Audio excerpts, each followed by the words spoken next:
waxaan marka hore ka rabaa inaan dadka u sheego in maanta nimankii nabadiidka ay isku dayeen inay qarax sameeyaan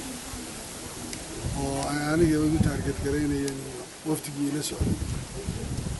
laakiin alxamdulilah waxaad moodaa camaliye ay ku fashilmeen inay tahay waan ka tacsiyeynayaa wiilashii ku dhintay ee gacanta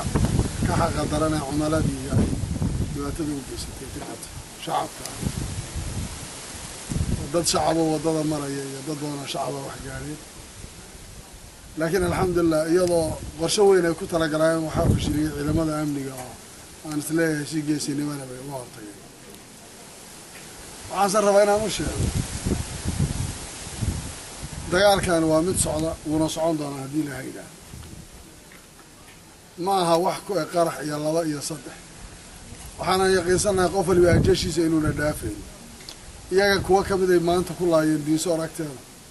ood maqlayseen hadda inay iyagu saaka aroortiis laayeen cid ay danaynayaanna ma laha cid ay daynayaanna ma laha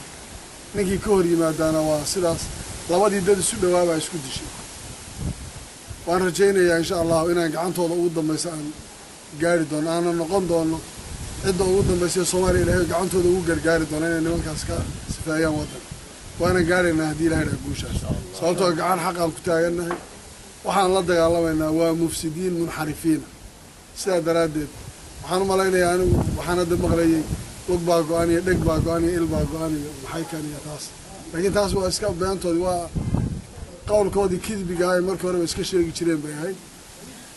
saaxatul macrakaanse diyaar ugu nahay waa ololaan qaadayna waxaan rabaa inaan ciidamada uga mahad celiyo fashilinta fashiliyaan kuwii kale laftirkooda iyo anigoo raba inaan u sheego in laga hortago dadka shacabka aan aad looga taxadaro inayn dhibaato soo gaarin wax kasta annaga dhibaatada shacabkaa nooga muuqdo waa inaan shacabka wax dhibaatay ayna soo gaarin markay wax dhacaan inta badan waxaa dhacday in hoogaa laakiin waxaan maanta aad ugu faraxsanahay sugnaanshaha ilaahay uu ciidanka siiyey iyo sida ayna waxba wax gacan dhaca iyo waxba ayna uga dhicin baan aad ugu faraxsanahay marka